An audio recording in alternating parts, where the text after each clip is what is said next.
All right, welcome everyone to this week's installment of the Johnson University Explore series.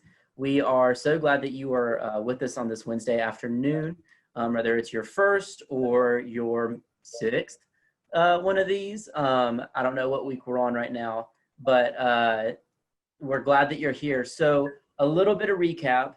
Um, this series exists to kind of introduce you to all aspects of campus. So far we've covered kind of just Johnson University as a whole. Who are we? If you're interested in us, how do you get connected to us? And we got to hear from a couple of students about what they love about Johnson and kind of their admissions process too, about what it was like picking out of college. We've talked about dining services, what kind of foods on campus, what those options are. We've looked into the School of Communication and Creative Arts. We've talked about dorm life, the School of Business and Public Leadership. We got to look at our newest building on campus, the Athletic and Recreation Complex, which is a student for buildings, and or a building for students to look over. We looked at the fields. And then this week, we will be looking at chapel. But before we get to it, if you want to catch up on any of these, you can go to our website, which we'll throw in the chat here in a second. And if you're watching this later, you've already found it. Good job. All our past videos are on the website. So I do encourage you to go through those, especially if you have an interest in one. Next week, we'll be looking at the School of Congregational Ministry. And then after that, we have some pretty fun and different ones for you, but we'll get to that at the end of this. Like I said, this week, we are going to be talking about chapel, which is a huge part of who we are as a university and a big part of the student experience. So with us today is Dr. Bill Wolf, and I'm going to let him introduce himself. Hi, my name is Bill Wolf, and I am, along with being a professor in our worship ministry program in the School of Communication and Creative Arts. I'm also our Dean of the Chapel. That's my primary job. So I'm over all of our chapel services, all of the spiritual life related things on campus. So you would say that you are definitely the expert on chapel. I am, yeah. So actually, right. I'm going into my 10th year here. So I have been at more chapels than any student has ever been at, yeah. Awesome. So what is chapel? What is chapel at Johnson University? Yeah. So this is, to answer that question, I'm going to tell a story, and it's going to be weird, but I think it'll make sense at the end of it. So when I was 5 years old, I remember going to a high school basketball game with my family. And why we went to the game, I don't know. I'm from a small town in Illinois, so there's probably nothing better to do on a Friday night than that. But my family went to this basketball game, and it was in our gym, and the concession area was in the cafeteria. And after the game, I remember standing next to my dad, and I was 5. I was little. And I had my favorite toy in the world, this Mr. T doll. And I was kind of in my own little world playing with my Mr. T doll as my dad was talking to whoever he was talking to, standing there in the cafeteria, in the concession area, busy people all around. I'm sitting there in my own little world playing with my Mr. T doll. And I remember my dad at some point in time started to walk towards the parking lot. The game was over. We were going to head to the car and leave. And I just, without ever really looking up, I just continued playing with my Mr. T doll and making him, fight some bad guy that was in my mind. And as I'm following my dad's legs out into the parking lot, I'm just kind of in my own world playing with my little Mr. T doll. And at some point we get to the car. And so I'm playing with my Mr. T doll and not really paying any attention to where I am. And then I look up to grab the door handle, and I realize this isn't my car. And then I look over at the pair of legs and follow them up and realize that's not my dad. That I had been so much kind of caught up in my own little world that I had literally followed the wrong set of legs out into the parking lot. And I think the reason why I have that memory, I don't have many memories from that age, but the reason that one is stuck in my mind is because it was traumatic. I was scared for my life. I was in the middle of a busy parking lot and had no idea where my parents were. But I think of that story, and again, I know it's a weird story, but I think of that story when people ask me kind of what is chapel, or why do we have chapel? Because it's really, really easy in a university setting to kind of get caught up in your own little world. probably it won't be Mr. T dolls for you.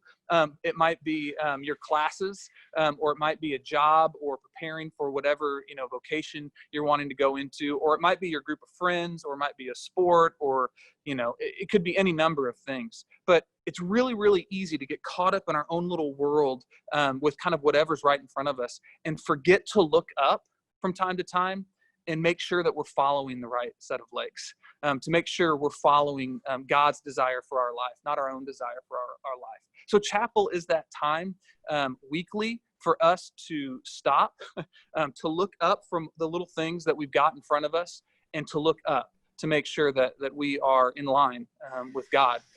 And it's important because our mission, of course, as a university is to extend God's kingdom, not our own kingdom.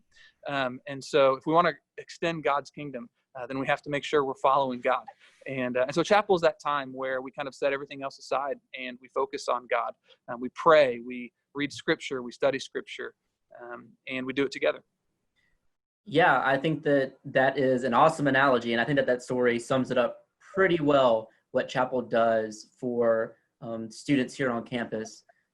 So playing into that, what does chapel look like in a week? Do I go on Mondays? Is it on Sunday morning? What does chapel logistically look like as a student?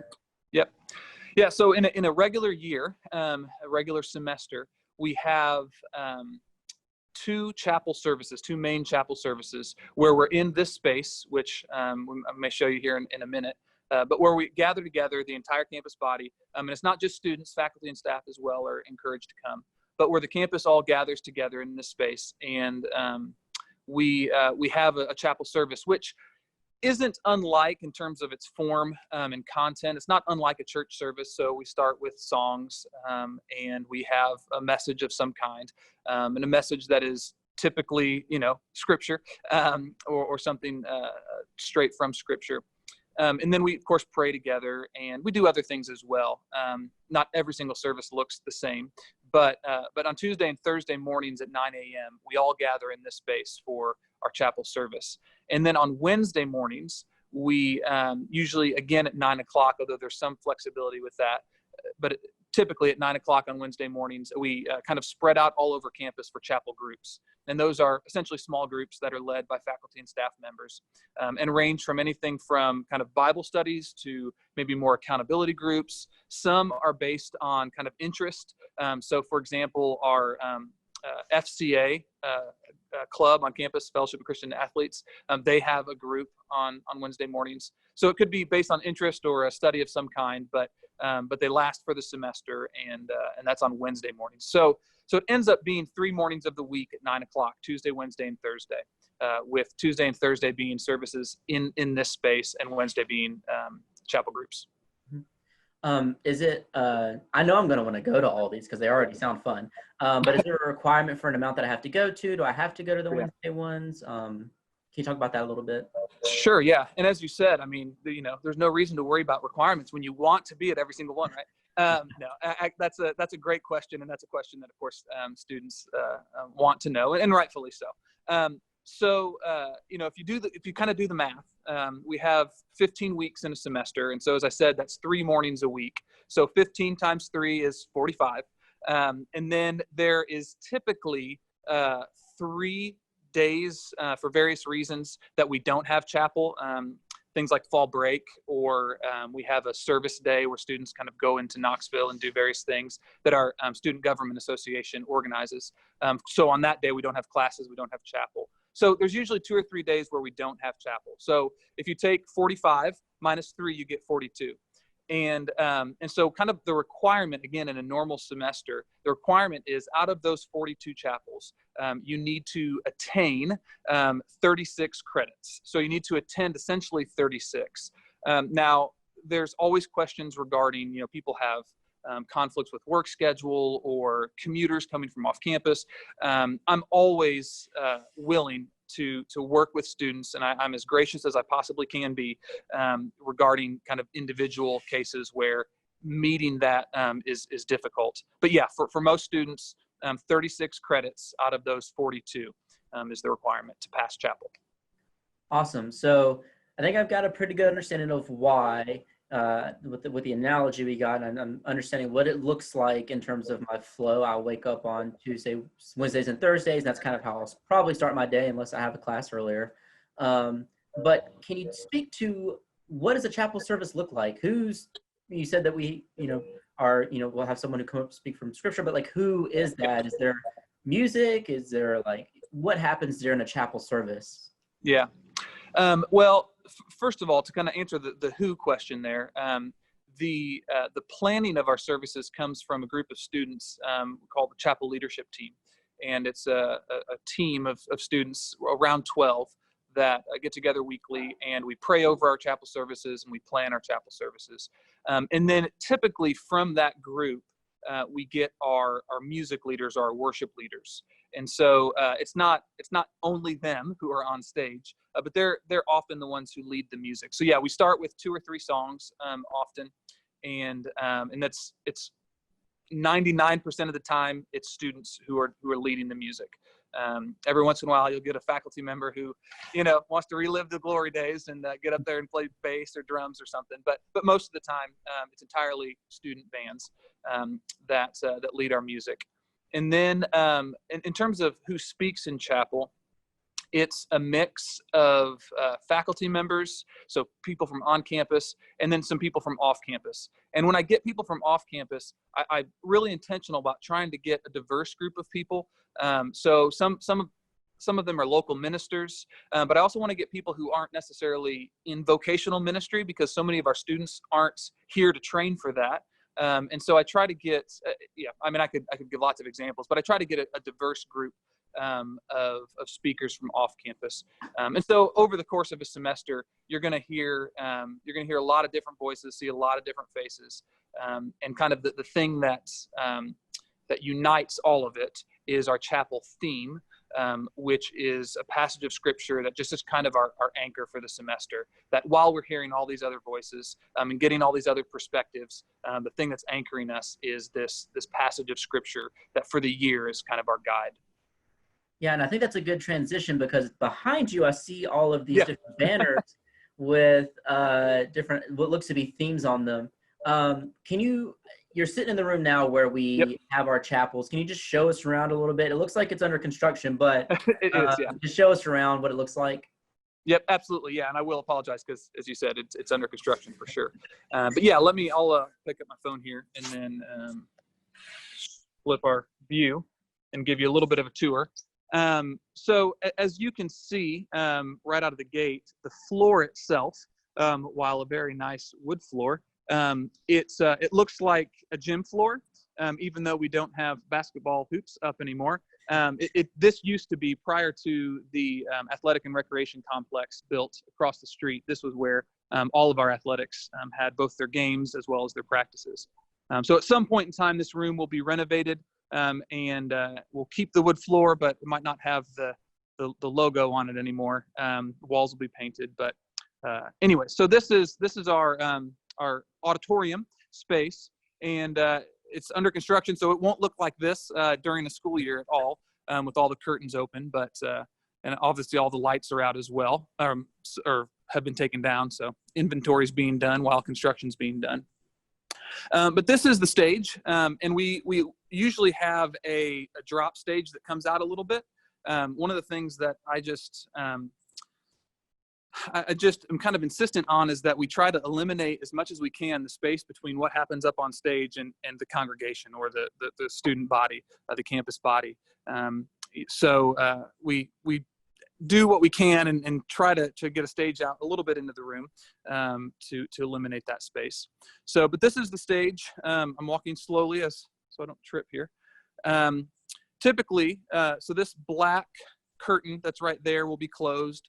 And then we always have really a pretty nice set. And the set is connected to the theme for the year.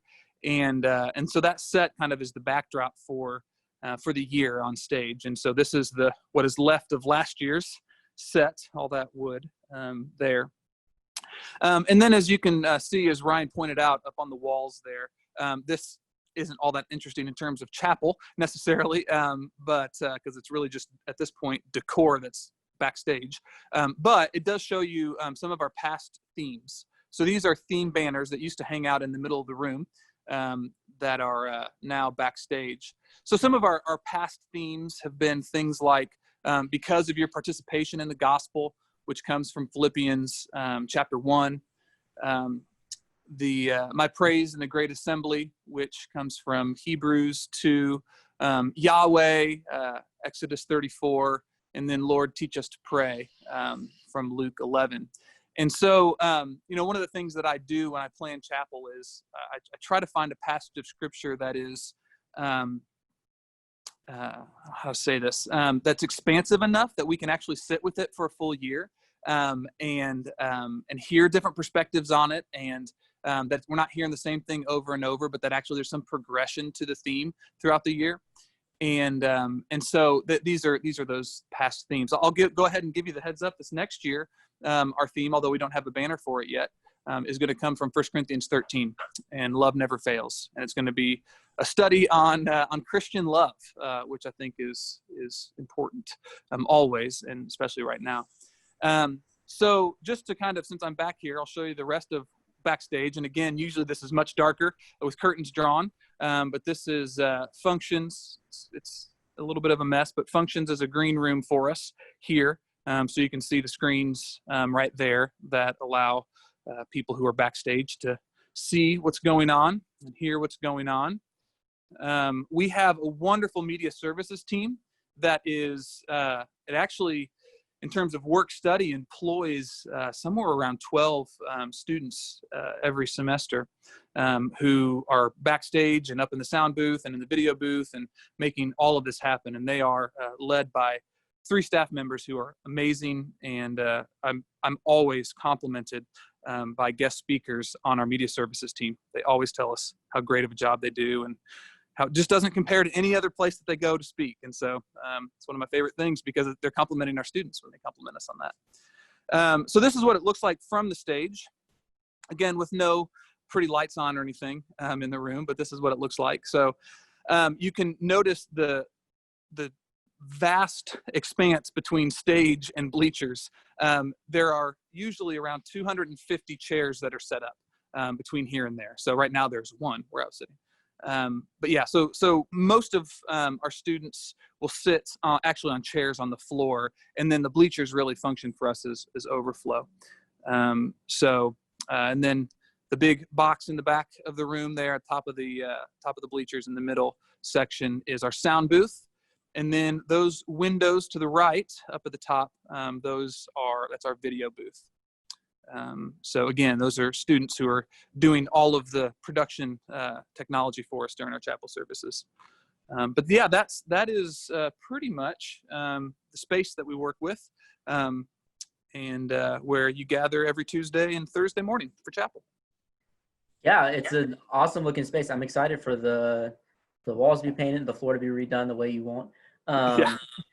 But yeah, Bill, we definitely appreciate you running through all that. If you have any questions for Bill about chapel, or about, it can be logistic about how the week works, or it can be anything for Bill, just go ahead and throw them over in the chat and we will get to them a little bit later. Bill, we thank you. Hang on with us for a little bit, but we're going to switch gears a little bit. And, chapel is about the students and as Bill said, the looking up. So it's kind of a way where we ground ourselves, no matter what's going on this semester. There's papers, there's, friends, there's sports, it's whatever you're involved in. There's so much going on, but chapel always seems to be kind of a centering place. So what I want to do is I have 4 students with us, and I would like for them to go through their experience of chapel, but if I can get them to introduce themselves, that would be great. Alyssa, I think you were first. Yes. Okay. So can you hear me? Is my audio working? Oh, you're great. Okay. So my name is Alyssa. I am a junior, or will be in the fall, and I'm studying psychology right now. Awesome. Is that? My name is Christian. I'm a rising senior. My major is preaching and church leadership here at Johnson. And then I'm also on campus right now as part of the recruitment teams for Johnson this summer. I am JC. I'm also a senior studying teacher education and English as a second language. And I'm also on campus for the summer. My name is Ben. I am a junior this upcoming fall for preaching and youth ministry, and I am also on campus this summer for recruitment teams. So as you see a common theme, they're all on campus. So I've been able to get them into this, but they all volunteered and they were very eager to talk about Chapel. So I'm just going to go ahead and throw it out. As students on campus, what do you love about Chapel? What's your favorite part about Chapel? And I'll leave it to the floor, whoever wants to go. For me, Chapel is a place where we can all come together. I often find myself like identifying with like a certain hall or like my major, but when we come to Chapel, we're all one body and we're all just together with a common goal. And so that to me is what makes Chapel great.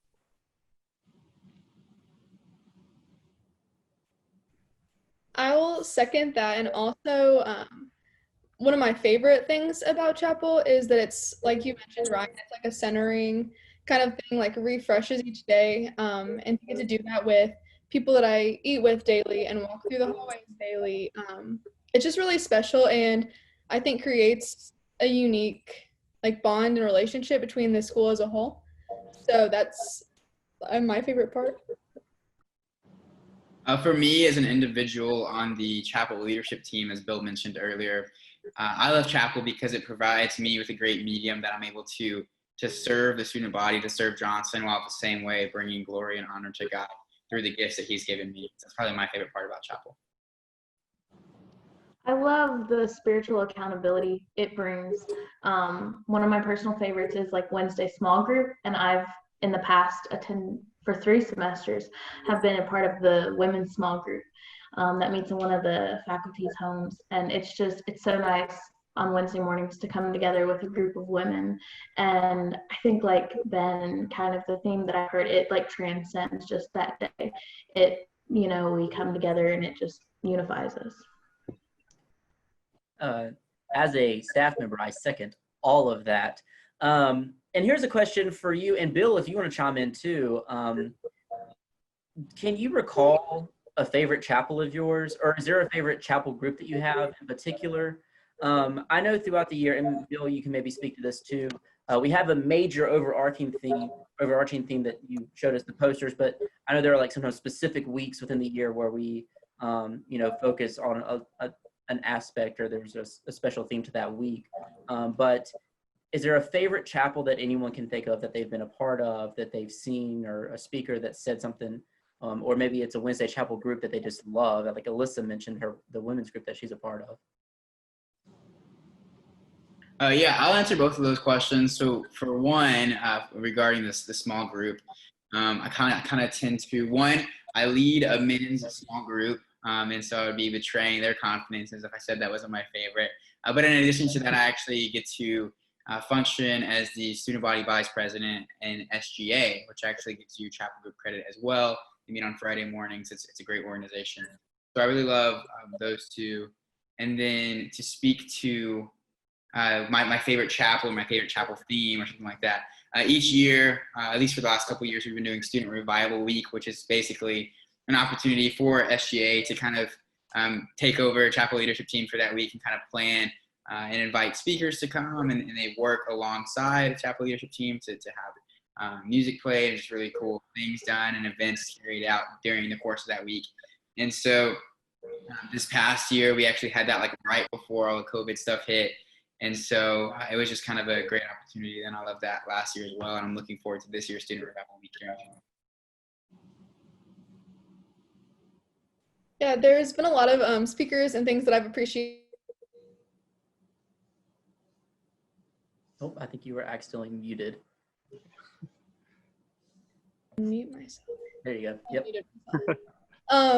There have been a lot of speakers and things I've appreciated. I've like a whole list of things I've heard and things that have been said that kind of stuck out to me and like set my week in my phone actually. But a few years ago, we would gather on one of the days of the week of everyone being in the gym together, and we would all face inward and get to hear and see faces across of my classmates and my friends.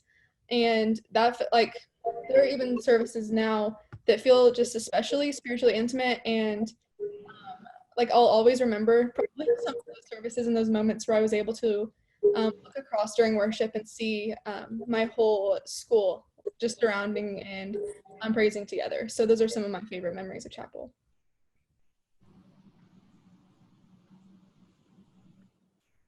For me, this past year, we had church plant emphasis week or something like that.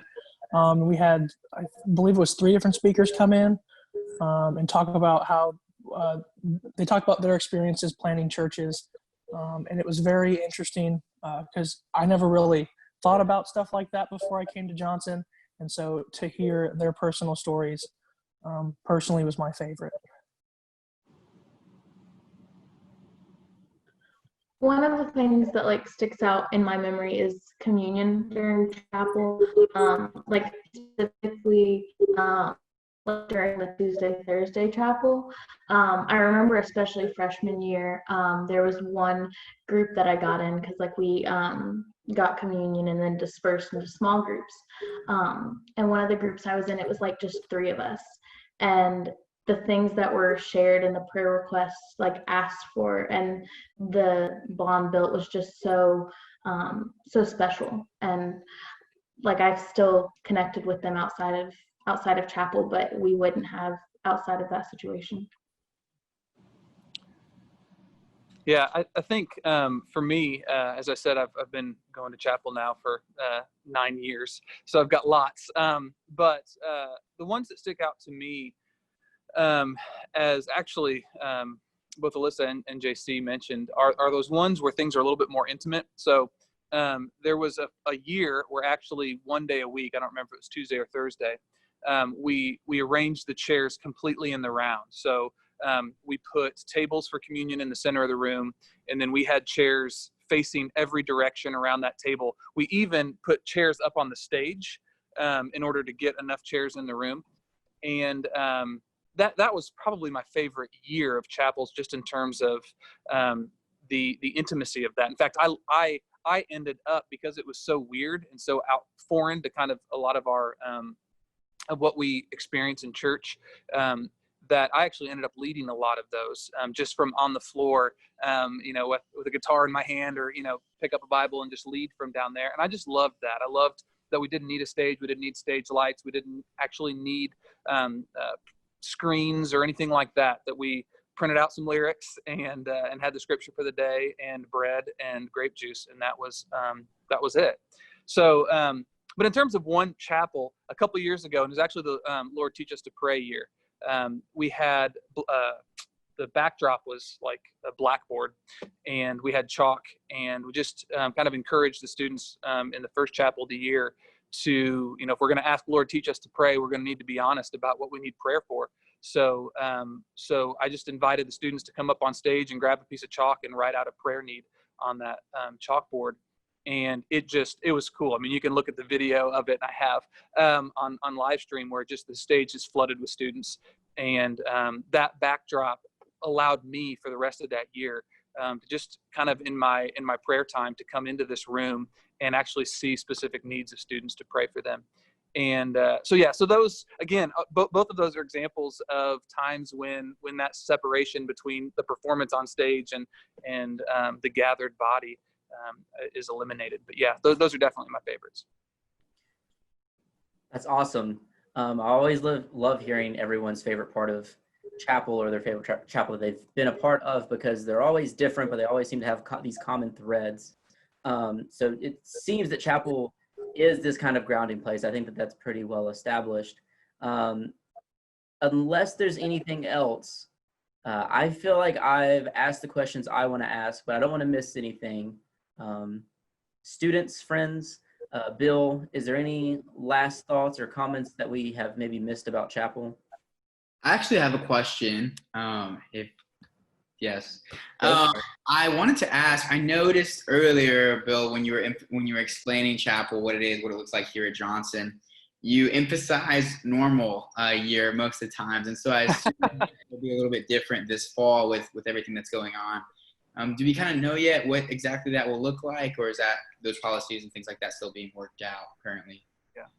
That is an excellent question, and yeah, you picked up on exactly what I was saying there. That this, in a normal year, that is what it looks like this semester.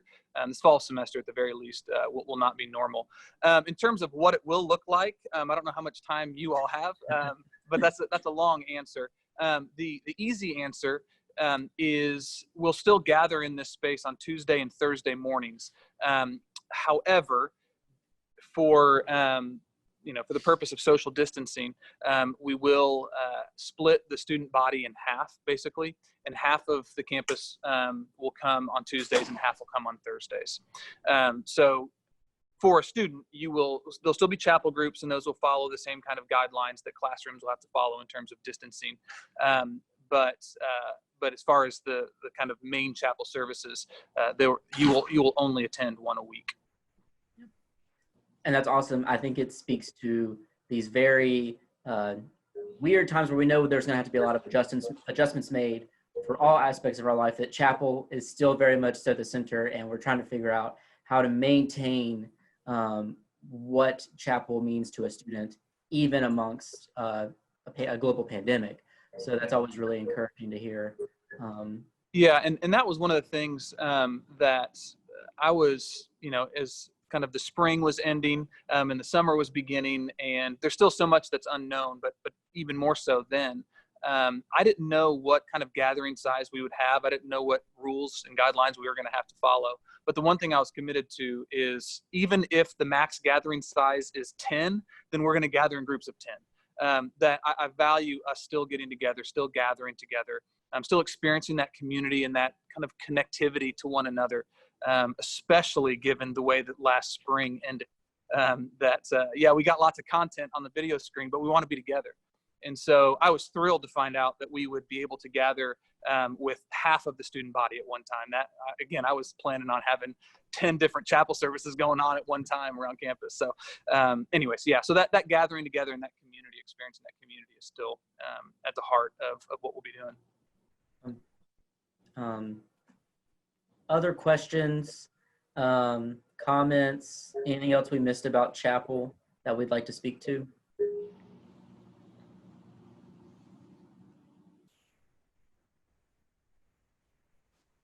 All right. Well, if not, let me just say, Okay. I wanted to leave room for any other questions or thoughts there. But if there's none other, I want any students, prospective students who are watching this, I want to say thank you. And as I've said, I value what we're doing here, and I'm so glad that Ryan and those in the enrollment office are connecting you all to us in this way. So I hope I get to meet some of you and worship with some of you very soon. But if not, thank you all for joining us today. Yeah, absolutely. So that's been chapel this week, guys. I hope that you have a better understanding of what chapel is and how it plays into the greater Johnson narrative and the other things that we've been looking at here. Like I said, next week we'll be looking at the School of Congregational Ministry. So we'll have some professors from over there, maybe some students, just talk about what that program's like. But until then, stay safe, guys. Next Wednesday at 2, we'll be right back here hanging out. If you have any questions for me or for any of these people, you can email me at rmcdaniel, RMCDANIEL, @johnsonu.edu. You can send me your questions. If you're like, oh man, I wanted to ask Bill this thing, just email it to me and I'll forward it to him, and we'll get it done. But anyway, next Wednesday, 2 p.m. I'll see you. But until then, have a great week, guys. See y'all. See you.